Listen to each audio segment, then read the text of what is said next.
there, Willowbrook, and thanks for doing our deep dive with us today. We are in Genesis chapter 35. We have been following the story of Jacob, and Jacob has found himself in one mess after another. Deception has been part of his life for so long, but finally he came to a place of peace, a place of peace with his brother, a place of peace with Laban, and he moves his family to Shechem.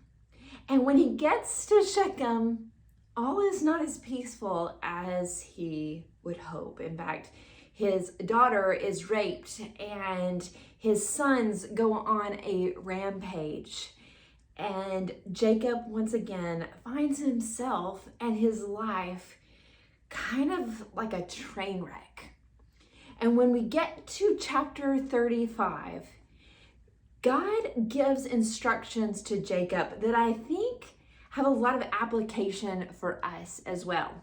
You might not catch it when you read it right away, but let's look at it. In verse 1, it says, "Then God said to Jacob, 'Go up to Bethel and settle there and build an altar there to God, who appeared to you when you were fleeing from your brother Esau.'"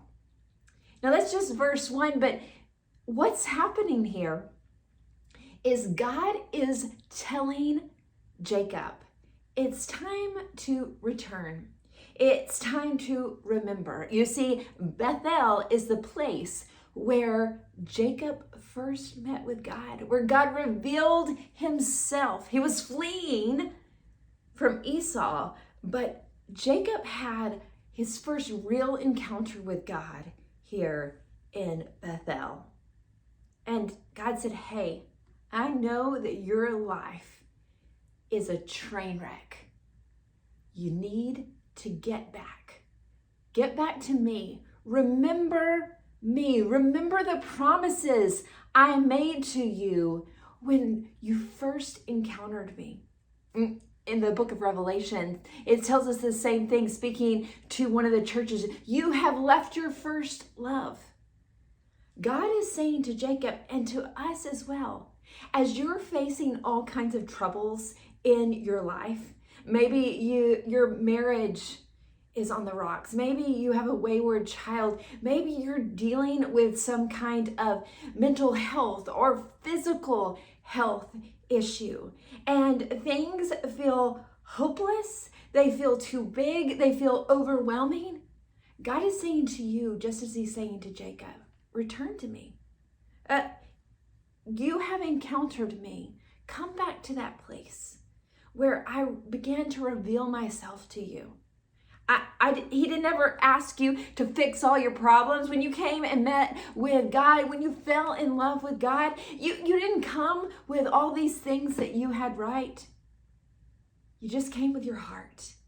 And that's all he's asking. And in the middle of whatever you're walking through, he said, "Hey, don't forget. Don't forget me. I'm not asking you to have it together. I'm telling you, I will meet you where you are.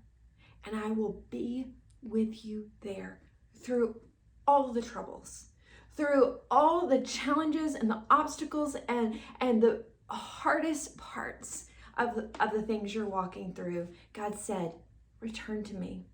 Remember those times where I revealed myself to you. And God said, I want to meet you there again in the middle of all this. For whatever you're walking through today, will you remember? Will you take some time and remember when you very first encountered God? What was that like? What was it like when you very first fell in love with Jesus?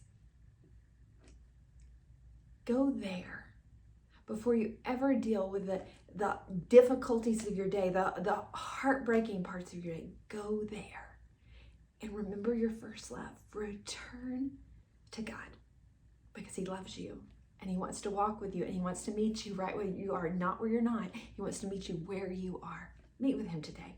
I love you, Willowbrook family. I hope that you'll have a happy Wednesday.